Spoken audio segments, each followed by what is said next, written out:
굿모닝 큐티 가족 여러분, 수요 예배가 기대되어지는 수요일 아침입니다. 지난주는 새벽에 뜨거운 기도 바람을 일으켰다면 오늘은 수요 예배를 통해 이춘경 목사님이 이제부터 기도 다시 시작이란 주제로 말씀을 전해주시고 함께 뜨겁게 기도하는 시간을 갖습니다. 우리 수요일 오전에 모이는 이 귀한 기도회에 많은 성도님들이 오셔서 같이 기도하고 같이 말씀 배우는 축복의 시간이 되기를 바랍니다. 우리는 기도의 내용을 잊어버릴지라도 신실하신 우리 하나님께서 응답해 주시고 기도하며 승리하는 귀한 날을 우리에게 허락해 주실 것을 믿습니다. 오늘 함께 부를 찬송은 419장 구주여 광풍이 불어입니다. 다 함께 3절을 찬송하겠습니다. 사나운 광풍이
모세가 장성한 후에 한 번은 자기 형제들에게 나가서 그들이 고되게 노동하는 것을 보더니 어떤 애굽 사람이 한 히브리 사람 곧 자기 형제를 치는 것을 본지라. 좌우를 살펴 사람이 없음을 보고 그 애굽 사람을 쳐 죽여 모래 속에 감추니라. 이튿날 다시 나가니 두 히브리 사람이 서로 싸우는지라.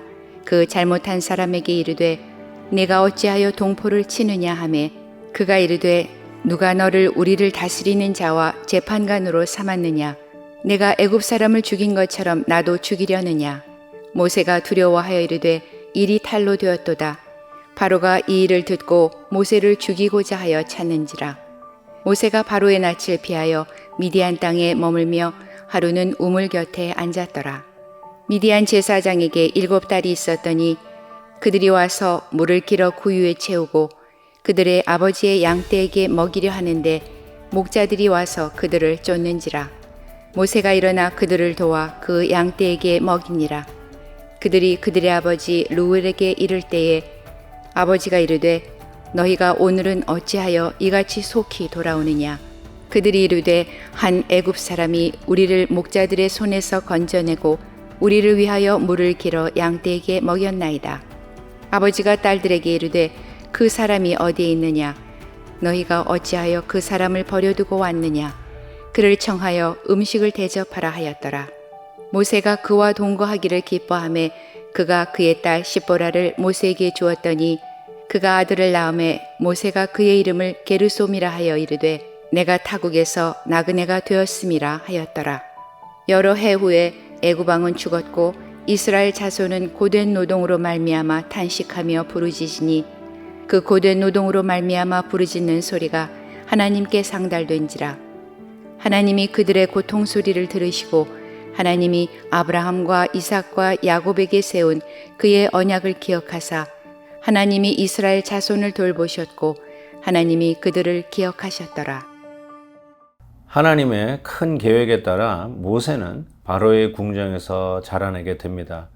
그러나 아시다시피 그의 어머니를 통해서 신앙교육을 받으면서 컸다고 할 수 있습니다. 그래서 그는 비록 바로 공주의 아들로 자라갔지만 그가 히브리 사람이라는 것, 그리고 하나님의 약속에 따라서 결국 그의 민족을 위해서 일해야 될 사람이라는 것을 그는 스스로 알고 있었습니다.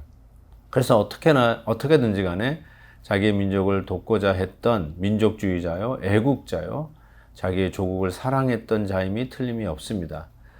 그런데 그가 드디어 자기의 민족을 도와준다고 했던 것이 애굽 사람을 쳐 죽이면서 결국은 그 사건이 알려지게 되고 바로 왕에게까지 알려지면서 모세는 더 이상 뒤에서 몰래 자기 백성을 돕는 일을 더 이상 할 수 없게 되었다라는 자기 자신을 발견하고 광야로 달아나게 되죠.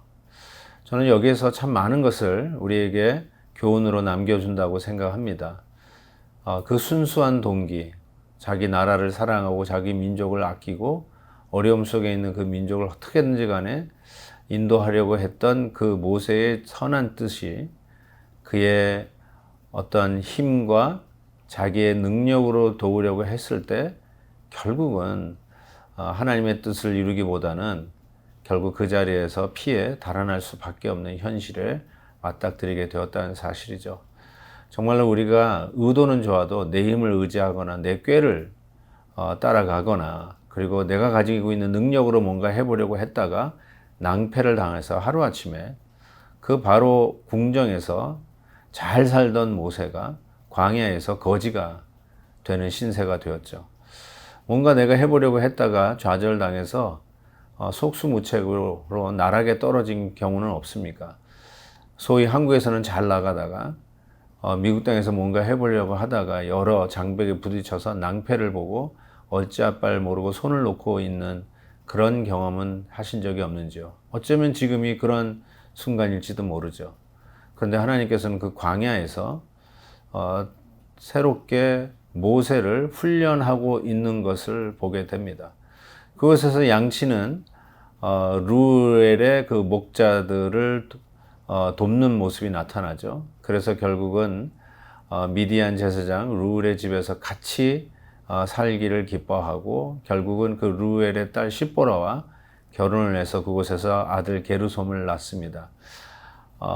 그 광야에서 40년의 세월을 이제 보내게 되는데 앞으로도 더욱더 묵상하면서 교훈이 나오겠지만 어쩌면 훗날 이스라엘 백성들을 출애굽시켜서 이 광야의 길을 40년 가야 하는 그의 앞길을 내다보고 하나님은 어쩌면 그 광야의 길을 익히는 그 양떼 목자의 훈련을 시키는 것이 아닌가 싶습니다. 때로는 낭패되어서 하루아침에 거지가 된 것 같지만 하나님은 더 원대한 꿈과 계획 속에서 여러분을 훈련시키는 바로 그 고난의 현장에 여러분이 있다라고 해도 틀리지 않을 것 같습니다. 사랑하는 성도 여러분, 여러분이 당한 어려움을 낭비하지 마십시오. 감기에 걸리고 코로나에 걸려서 참 몸이 아파가지고 힘들었던 그 경험까지도 낭비하지 마십시오. 하나님께서 유용하게 쓰실 경험이라고 저는 생각합니다. 훗날 비슷한 환경 속에 있는 하나님의 백성들을 돕기 위해서 하나님이 훈련시키고 하나님의 큰 그림 속에 하나님의 지팡이와 막대기로 사용하시기 위해서 여러분을 훈련시키는 광야의 현장이라고 생각이 됩니다.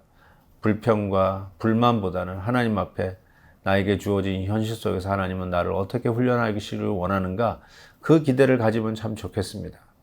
그가 핏덩이 어린 아기였을 때 모세의 부모는 그의 아름다움을 보았다고 하지 않았습니까? 잘생긴 것이 아니라 하나님이 이 아들을 통해서 하실 그 놀라운 일들을 믿음의 눈으로 바라보았을 때 그의 장래가 아름다웠다는 것이죠. 결국은 이렇게 준비를 하나님이 하고 있는 동시에 이스라엘 백성들은 더욱더 큰 고역 속에서 하나님 앞에 울부짖기 시작합니다. 너무나 힘드니까 드디어 하나님 앞에 외치기 시작한 것이죠. 하나님께서 오늘 말씀 보니까 그들을 기억하셨다라고 합니다. 우리의 구원은 하나님의 기억 속에 있습니다. 하나님이 우리를 기억해 주지 아니하시면 우리는 잊혀진 존재고요. 버려진 존재라고 해도 틀리지 않습니다. 그러나 하나님은 결단코 우리를 잊지 아니하시고 기억하십니다. 하나님의 약속은 반드시 우리의 삶 속에 이루어지십니다. 고통 속에 절규하는 것이 하나님의 구원의 배경이라고 해도 틀리지 않습니다. 어렵고 힘든 가운데 계십니까? 하나님의 위대한 구원이 다가오고 있습니다. 부르짖으십시다. 무릎을 꿇으십시다. 더욱더 하나님 앞에 엎드려 간구하십시다. 내 힘으로는 되지 않습니다. 내 꾀 쓰다가 바로의 궁정에서 광야로 달아날 수밖에 없는 것이 우리의 현실입니다. 우리 하나님 앞에 더욱더 엎드려 기도하면서 광야에서 훈련받은 자를 하나님이 어떻게 쓰실지 하나님의 눈으로 볼 때 아름다운 자들이 되십시다. 기도하겠습니다. 하나님 아버지, 오늘도 모세를 향한 우리 하나님의 큰 그림 속에 낭패한 것 같고 루저가 된 것 같지만 실은 그 현장에서 하나님은 출애굽을 이미 준비하고 계셨음을 봅니다. 하나님 아버지, 우리의 삶 속에 닥친 광야의 삶 속에 우리 하나님께서 우리를 참 출애굽의 장정에 하나님의 위대한 그릇으로 쓰시기 위하여 준비하고 있는 작업임을 믿습니다. 하나님 아버지, 우리에게 이 믿음의 눈을 주시고 우리의 이 고난의 현장도 믿음의 눈으로 아름다움을 보는 저희들 되게 하여 주옵소서. 예수 그리스도의 이름으로 기도하옵나이다. 아멘. 내일 또 뵙겠습니다.